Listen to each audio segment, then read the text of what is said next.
બોલો શ્રી પ્રાણનાથ પ્યારે કી જય।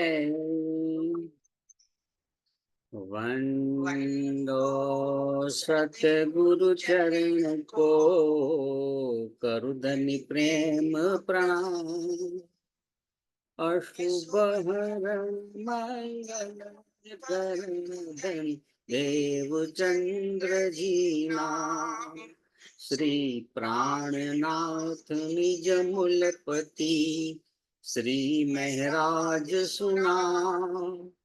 તેજ કુંવર શ્યામ જુગલ કો પલ પલ કરું પ્રણામ। ધનજી મારા પલ પલ કરું પ્રણામ। બોલો શ્રી પ્રાણનાથ પ્યારે કી જય। चर्चा प्रारंभ होत है सुनो साथ चित दई। भजो राज श्यामा श्री प्राणनाथ सखी जीवनी हमारो वे। श्री महामत कहे साध जी बया चर्चा का वक्त। अब तुम सुनियो चित दे लाला के आए बैठे तखत। लाला के आए बैठे तखत। बोलो श्री प्राणनाथ प्यारे की जय।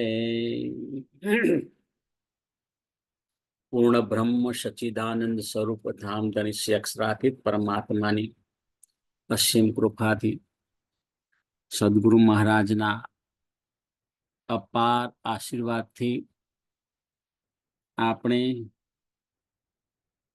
શ્રી વિતક સાહેબની અંદર શ્રી દેવચંદજી મહારાજની વિતકની ચર્ચા કરી રહ્યા છીએ। એમાં અગાઉ આપણે જોઈ ગયા કે જામનગરમાં શ્યામજીના મંદિરમાં કાનજી ભટ્ટ ખૂબ જ સુંદર રીતે શ્રીમદ ભાગવતની ચર્ચા કરે છે અને છેલ્લા 14 વર્ષથી નિષ્ઠાબંધ આ ભાગવતની કથા સાંભળવા માટે દેવચંદ્રજી ત્યાં જાય છે। સુંદરસાદજી અત્યાર સુધી દેવચંદ્રજીએ જે સાધના કરી છે, જે સેવા કરી છે, એનું મધુર મધુર ફળ મળવાનો સમય નજીક આવી રહ્યો છે। પરંતુ એ જે મધુર ફળ મળે, અતિ મૂલ્યવાન ફળ મળે, એ પહેલા શું થશે? એ પહેલા કસોટીમાંથી પસાર થવું પડે છે। અહીં આગળ શ્રી દેવચંદ્રજી બીમાર પડે છે, સન્નિપાતનો રોગ થાય છે। છેલ્લા 10 દિવસથી એમણે ખોરાક લીધો નથી, શરીર ખૂબ જ અશક્ત છે, તેમ છતાં પણ નિષ્ઠાબંધ કથા સાંભળવા માટે જાય છે। હવે 10 દિવસ પછી મતુ મહેતા એમના પિતાજી વૈદરાજને લઈને આવે છે અને દેવચંદ્રજીને કહે છે, આજે તમારે આરામ કરવાનો છે। આ વૈદરાજ છે એ જે કંઈ દવા આપે એ તમારે લેવાની છે। વૈદરાજ શ્રી દેવચંદ્રજીને તપાસે છે અને કહ્યું કે સન્નિપાત થયો છે એટલે હું દવા તો આપું છું, પરંતુ એમને બહારની હવા લાગવી જોઈએ નહીં। જો વૈદરાજ કહે છે પરેજી પાડવાની છે, પરેજીની અંદર બીજું કશું નહીં કે બહારની હવા ના લાગવી જોઈએ, નહીં તો મારી દવા અસર કરશે નહીં। ત્યારે તેમના માતાજી બોલ્યા કે દેવચંદ્રજી હમણાં જ કથા સાંભળવા જશે, એ ક્યાં કોઈનું માને છે? આ સાંભળી વૈદ્યરાજ પોતાની દવા પાછી માગે છે અને કહે છે કે મારી જો વાત માનવાની ન હોય તો મારે દવા આપવી નથી, કારણ કે જો વધારે તબિયત બગડે તેમાં મારું નામ ખરાબ થઈ શકે છે. હવે આ મથુ મહેતા એમના પિતાજી બોલ્યા, તમે નિશ્ચિંત થઈને દવા આપો, દેવચંદ્રજીનું ધ્યાન હું રાખીશ. તેવું કહી અને વૈદ્યરાજ પાસેથી દવા લઈ લે છે અને તેની સાથે સાથે પિતાજી દેવચંદ્રજીને બોધ પણ આપે છે કે દેવચંદ્ર, ધ્યાનથી સાંભળો, પહેલા શરીર છે ને પછી ધર્મ છે, તેથી શરીરનું પૂરેપૂરું ધ્યાન આપો. આપણે પણ આ જ વાત કરીએ છીએ કે શરીર તંદુરસ્ત હશે તો ધર્મનું પાલન થશે. પહેલા શરીરનું પૂરેપૂરું ધ્યાન આપો. એટલે એમનું કહેવાનું મતલબ એમ કે તમારે આજે આ દવા ખાવાની છે અને સંપૂર્ણ આરામ કરવાનો છે. સારું થાય ને ત્યાર પછી કથામાં જવાનું છે. આપણે પણ આ જ વાત કરીએ. માતાજી પણ કહે છે કે તમે આટલા 14 વર્ષ નિષ્ઠાબંધ ભાગવત કથા સાંભળવા જાઓ છો જ. હવે તબિયત તમારી સારી નથી તો તમે 2 દિવસ આરામ કરશો તો એમાં શું બગડી જવાનું છે? બાહ્ય રીતે આપણને આ વાત વ્યવહારિક લાગે છે, પરંતુ જુઓ અહીંયા આગળ દેવચંદ્રજી શું જવાબ આપે છે. કારણ કે આધ્યાત્મિક વ્યક્તિ છે ને, આત્મજ્ઞાનનું પાચન કર્યું છે એમણે. ત્યારે દેવચંદ્રજી કહે છે, ધર્મ છે તો દેહ છે. ધર્મ અને દેહ બંનેમાંથી પહેલા જે પસંદગી કરવાની હોય તો કે હું ધર્મનું પસંદ કરીશ. ધર્મ છે તો દેહ છે. ધર્મનું કનેક્શન ક્યાં છે સુંદરસાજી? આપણા ચેતન તત્વ સાથે, આપણા આત્મ તત્વ સાથે. તો એ આત્મ તત્વ, ચેતન તત્વ છે તો શરીર છે. એટલે ધર્મ સત્ય છે, એ સત્ય છે જીવનની અંદર. તો પછી આ સંસાર રૂપી સંસાર અને આ દેહ ત્યાર પછી આવે. એટલે કે જીવનમાં ધર્મ જ ન હોય તો દેહનું કશું મહત્વ નથી. આવું સ્પષ્ટ દેવચંદ્રજી કહે છે. વૈદ્યરાજની હાજરીમાં બધી વાતચીત થાય છે. એટલે તે વખતે મથુ મહેતાજી સંભાળી લે છે કે ગમે તે થાય, તમારે આજે કથામાં જવાનું નથી. હવે વૈદ્યરાજની હાજરીમાં પણ સમજી લે છે કે દવા કઈ રીતે પીવડાવવાની છે. તો એમાં અત્યારની જે દવા છે એમની હાજરીમાં જ એ દેવચંદ્રજીને પીવડાવી દેવામાં આવે છે. અને ત્યારબાદ વૈદ્યરાજને પણ વિશ્વાસ અપાવે છે કે તમે સહેજ પણ ચિંતા કરશો નહીં, અમે પૂરેપૂરી કાળજી રાખીશું, સમયસર એમને ખોરાક અને દવા આપીશું. વૈદ્યરાજ વિદાય લે છે. બીજી બાજુ કથા સાંભળવા જવાનો સમય થઈ ગયો છે. હવે જો જે નિત્ય કથાની સાંભળવા જે જતું હોય ને છેલ્લા 14 વર્ષથી જાય છે, એટલે એમને ના જવા દે તો એમને વ્યાકુળતા કેટલી બધી વધી જાય.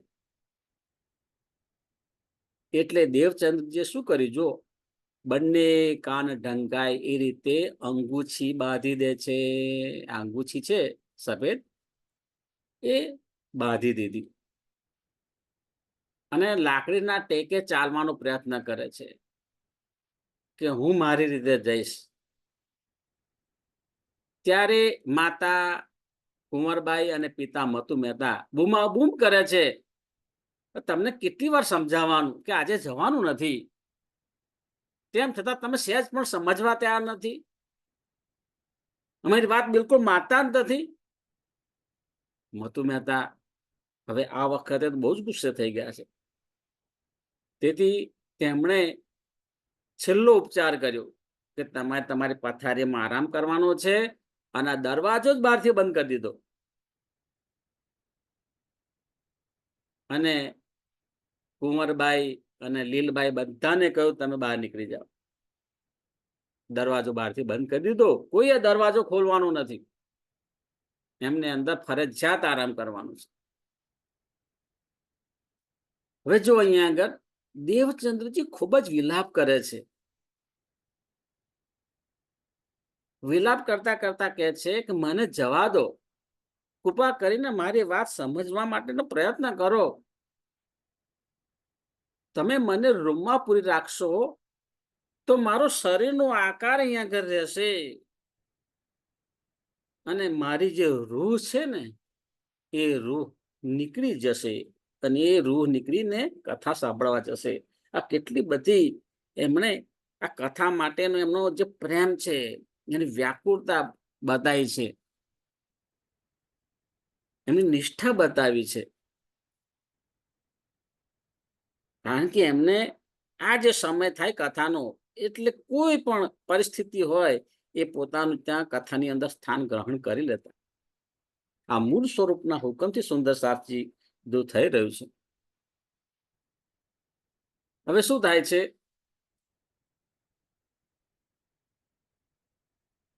દરવાજો બહારથી બંધ છે, બૂમા બૂમ કરે છે, તેમ છતાં એ દરવાજો કોઈ ખોલતું નથી. અંદર દેવચંદ્રજી ખરેખર રડી પડ્યા. એમની વાત કોઈ સમજતું નથી.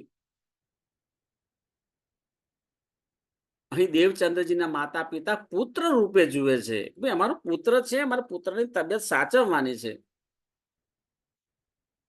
જ્યારે આપણે તારતમ વાણી અને વિતક સાહેબની માધ્યમથી અત્યારે જાણીએ છીએ કે દેવચંદ્રજીના ધામદિલમાં પરમધામની શ્યામા મહારાણીની સુરતા છે સુંદર સાહેબજી.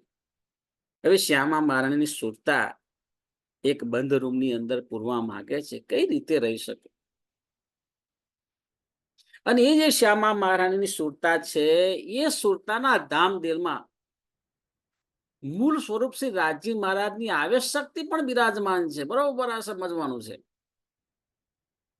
આવેશ શક્તિ પણ એની અંદર બિરાજમાન છે અને આ જે શક્તિ છે ને એ શક્તિ જ એમને કથા સાંભળવા માટે લઈ જાય છે. અને ધીમે ધીમે હવે એ સમય નજીક આવી રહ્યો છે કે જ્યારે તેમને ખરેખર પરમાત્માના દીદાર થવાના છે અને એ પહેલા કસોટી આવી ગઈ છે. જીવનની અંદર પણ જ્યારે આપણને આવો કંઈક લાભ મળવાનો હોય ત્યારે પણ પરમાત્મા કસોટી કરતા હોય છે. શ્રી દેવચંદ્રજી બંધ ઓરડામાં દરવાજો ખખડાવતા ખખડાવતા પાછળની તરફ આમ ઊભા છે, દરવાજો ખખડાવે છે અને એમની 10 દિવસથી ખોરાક નથી લીધો, અશક્તિ છે, અસહ્ય દુઃખ છે અને એમને ચક્કર આવવા લાગ્યા. એટલે પાછળની તરફ એ પડે છે. અહીંયા આગળ બતાવ્યું છે કઈ દરવાજો છે, દરવાજાથી આ પાછળની તરફ એ નીચે ચક્કર ખાઈને પડે છે અને તેમનો પડવાનો અવાજ સાંભળી માતા કુંવરબાઈ ખૂબ જ વિલાપ કરે છે. કારણ કે દરવાજો તો બંધ છે. એટલે એની બાજુમાં જે જાળી હતી એ જાળીમાંથી જુએ છે કે અંદર અવાજ શાનો આવ્યો. તો જોયું તો દેવચંદ્રજી નીચે પડેલા છે. હવે આ બાજુ કુંવરબાઈ ખૂબ જ વિલાપ કરે છે અને મતુ મહેતાને બૂમ પાડીને બોલાવે છે, જલ્દી આવો, જલ્દી આવો. હવે તો આ દરવાજો ખોલો, અંદર જુઓ દેવચંદ્રજીને શું થયું. હવે તો તમે થોડી ઢીલ મૂકો, દેવચંદ્રજીને સાંભળવા જવું હોય તો જવા દો. જો એમને કઈ થઈ જશે તો તમને ક્યારેય માફ નહીં કરો. સુંદર સાજી જોવા માતાજી છે, માતાજીનો કેટલો પ્રેમ છે.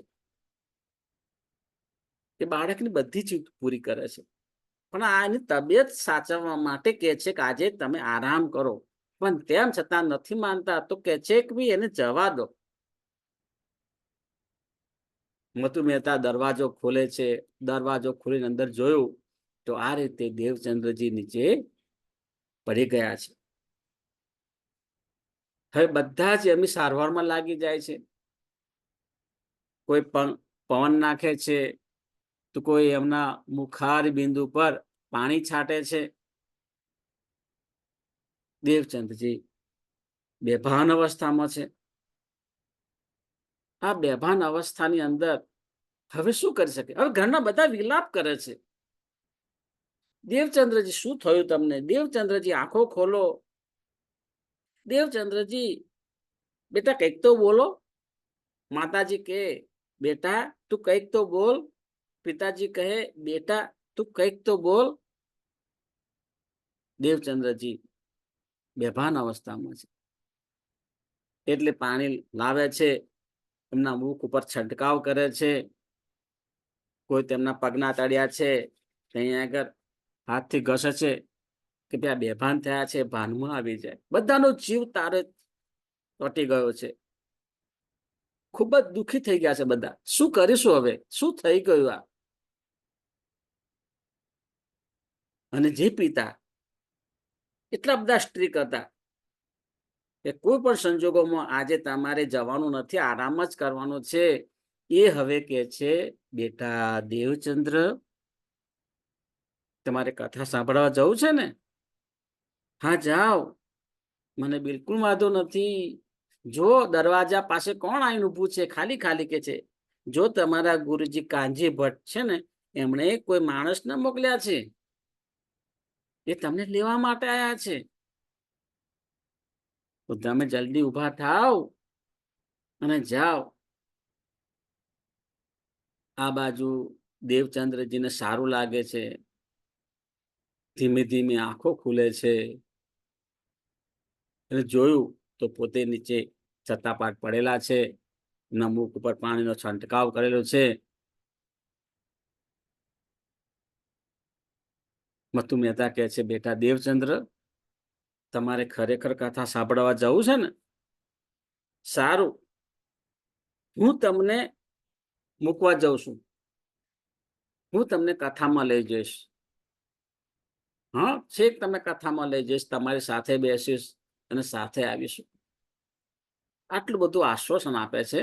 અહીંયા આગળ જોયું, આગળ દરવાજા ખોલતા જોયું શ્રી દેવચંદ્રજી બેહોશ થઈને જમીન ઉપર પડ્યા છે. તેમની આંખો બંધ છે, બોલતા નથી.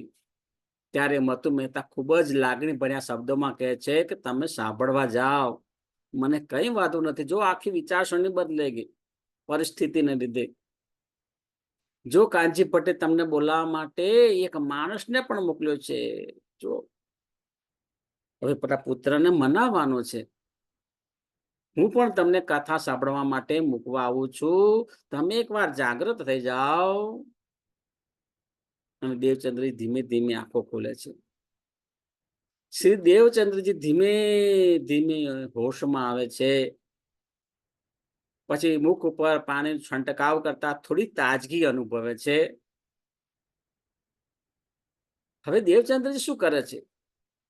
બંને કાન ઢંકાય તે રીતે અંગૂછી બાંધીને લાકડીના ટેકે ટેકે ચાલે છે. ઉભા પણ થયા અને લાકડીના ટેકે ટેકે ચાલે છે કે હું મારી જાતે શ્યામજીના મંદિરમાં કથા સાંભળવા માટે પહોંચી જઈશ. પિતાજી કહે કે હું તમને ત્યાં મૂકવા માટે આવું. દેવચંદ્રજી કહે છે કે હું રોજ એકલો જ જઉં છું, મારી ચિંતા ના કરશો, હું લાકડીના ટેકે ધીમે ધીમે જઈશ. પણ તો પિતાજી છે, પિતાજીનું હૃદય છે. એ દેવચંદ્રજીને કહે છે, સારું સારું, તમે જાઓ, તમારી સાથે એની પાછળ પાછળ મતુ મહેતા પણ જાય છે. ક્યાંક અશક્તિ છે, રસ્તામાં કે પડી જાય તો એ દેવચંદ્રજી ના પાડે છે. તેમ છતાં પણ જે પિતાજી સખત ના પાડતા હતા એ કથામાં પણ એમને સાથે જાય છે. અને કથામાં જઈને બેસે છે. જો અહીંયા આગળ કથામાં સાંભળવા માટે બેઠા છે અને એની પાછળ એમના પિતાજી મતુ મહેતા પણ ધ્યાન રાખે છે. એમને ખૂબ જ ચિંતા છે. એમની ચિંતા છે દેવચંદ્રજી, અને દેવચંદ્રજી કથામાં સાંભળીને બધું આખો સંસાર ભૂલી ગયા અને એકાગ્ર ચિત્તથી કાનજી ભટ્ટ જે કથા કરે છે ને, એ કથાની અંદર રસમગ્ન થઈ ગયા. એમને ખબર જ નહીં, હવે મારા શરીરનું ભાન જ ભૂલી ગયા છે. શરીરનો દુખાવો પણ ભૂલી ગયા, તબિયત બીમાર છે એ પણ ભૂલી ગયા.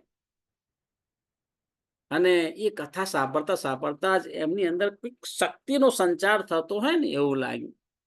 અને કથા સાંભળતા જાય છે તેમ તેમ એમની અંદર અલૌકિક તાજગી જોવા મળે છે. એમને ઘણું સારું લાગ્યું. એક જાતનું ઔષધિનું કામ કર્યું હોય ને આ કથાએ, એવું થયું. એ કથા સાંભળતા સાંભળતા તેમને ઘણું બધું રિલેક્સનો અનુભવ થયો, ઘણી બધી તાજગીનો અનુભવ થયો, સારું થવા લાગ્યું. કથા પૂર્ણ થયા એટલે મતુ મહેતા અને દેવચંદ્રજી પોતાના ઘરે આવે છે અને ધીરે ધીરે એમની તબિયત સુધારા પર આવી જાય છે. અને ત્યાર પછી લગભગ 10 થી 15 દિવસ સુધી સ્વસ્થ થઈ ગયા અને પોતાની જાતે કથા સાંભળવા માટે જાય છે અને આવે છે. તો આ કસોટીમાંથી એ પસાર થાય છે. હવે શું થશે કે એમ જે બીમારીમાંથી બહાર નીકળ્યા, હવે જેની આપણે સર્વે રાહ જોઈ રહ્યા છે, 14 લોકનું બ્રહ્માંડ જેની રાહ જોઈ રહ્યા છે, પરમધામની બ્રહ્માંગના આ જગતની અંદર આવી અને ભૂલી પડી ગઈ છે.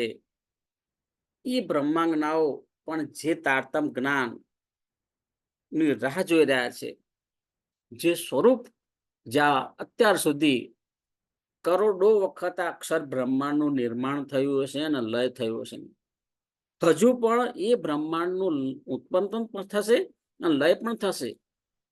પરંતુ આ 28મી ચોકડીના કળિયુગમાં, આ જે સમયમાં સચ્ચિદાનંદ અક્ષરાતીત પરમાત્માની આવેશ શક્તિ આવી અને શ્રી દેવચંદજી મહારાજને દર્શન આપે છે. એ જે લીલા છે, ન ભૂતો ન ભવિષ્યંતી,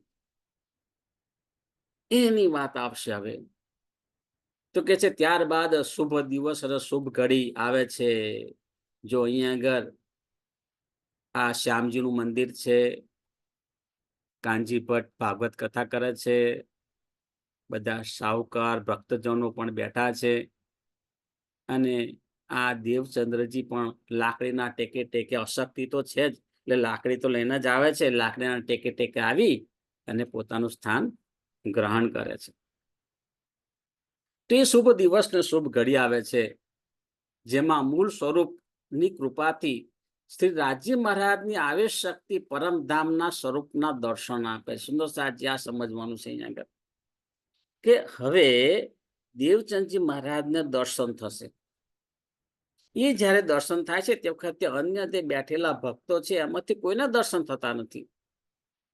દેવચંદજી મહારાજને દર્શન કરે છે અને પોતાના ચર્મ ચક્ષુ ખુલ્લા રાખી અને એ નિહાળે છે.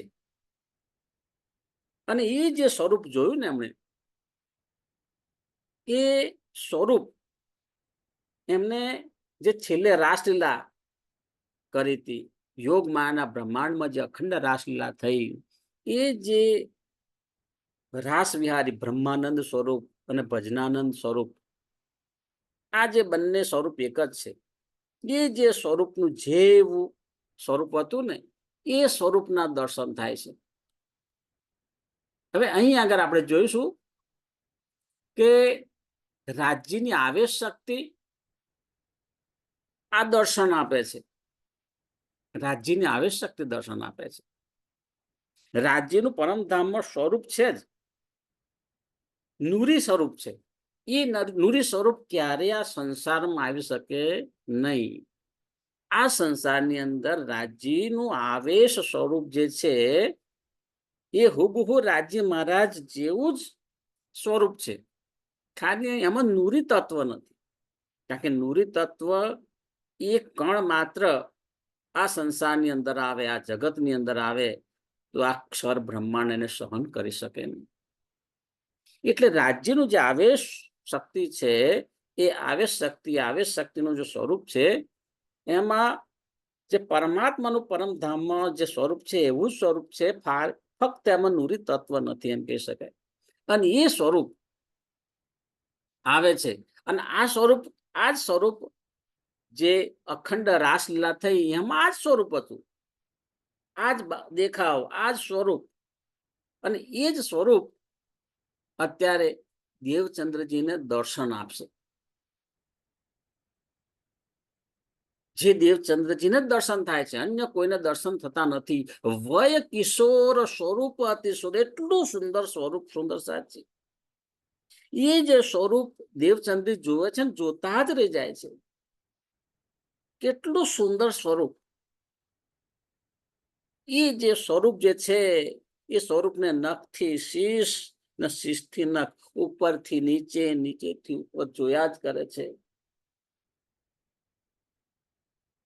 અને એ સ્વરૂપ હવે પૂછે છે દેવચંદ્રજીને કે તમે મારું આટલું ધ્યાનથી દર્શન કરો છો, આટલા ભાવથી દર્શન કરો છો, તો તમને ખબર છે હું કોણ છું?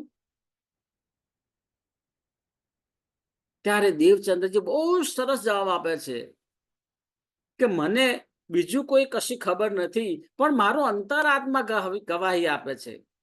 મારો અંતરાત્મા ગવાહી આપે છે કે નિત્ય વૃંદાવનમાં રાસ રમ્યા હતા તે જ આ સ્વરૂપ છે. કારણ કે છેલ્લે છેલ્લે તો રાસલીલા પછી આવે ને, જાગની લીલાના બ્રહ્માંડમાં છેલ્લે રાસલીલા કરી હતી, એ તો રાસલીલા જે કરી હતી એ જે સ્વરૂપ છે, એ સ્વરૂપ સીધું એમને યાદ આવી ગયું.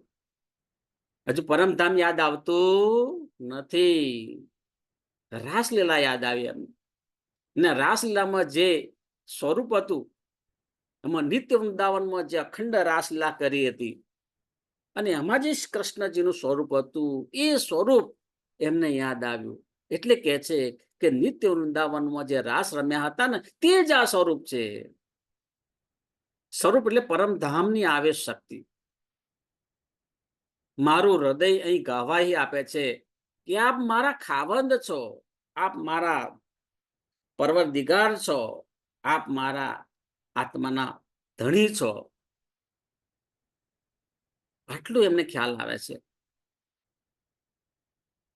અને ત્યાર પછી પૂછે છે કે તમને ખબર છે તમે કોણ છો? તમે ક્યાંથી આવ્યા છો? શા માટે આ જગતમાં આવ્યા છો? તમે અત્યારે કઈ સ્થિતિમાં છો? જાગ્રત છો કે નિંદમાં છો?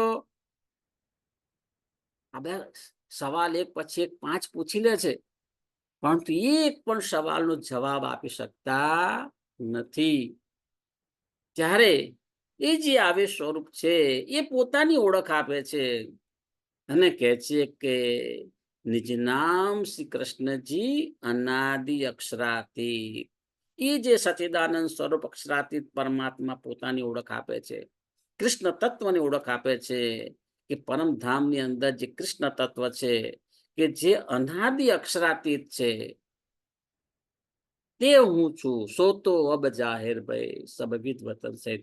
એ જે ચોપાઈ છે એ તો દેવચંદજી પૂર્ણ કરે છે, પણ જે સચિદાનંદ સ્વરૂપ શ્રી કૃષ્ણ પરમાત્માની આવેશ શક્તિ કહે છે કે નિજ નામ શ્રી કૃષ્ણજી અનાદિ અક્ષરાતીત. અહીં તારતમ મંત્ર આ રીતે મળે છે. મંત્ર એટલે શું? મંત્ર એટલે મનને કંટ્રોલ કરતું યંત્ર છે. આ માયા તરફ આપણને કંટ્રોલ કરે છે અને ધનીજી તરફ આપણને વાળે છે. તો આ જે દેવચંદજી મહારાજને દર્શન થાય છે, તારતમ મંત્ર મળે છે, એને આપણે સવિસ્તાર ચર્ચા ફરીથી વખત કરીશું. બોલો શ્રી પ્રાણનાથ પ્યારે કી જય, સદગુરુ મહારાજ કી જય, કૃષ્ણ કનૈયા લાલ કી જય. પ્રણામ સુંદર સાજી. સુંદર સાજીના ચરણોમાં મારા કોટાન કોટી પ્રણામ.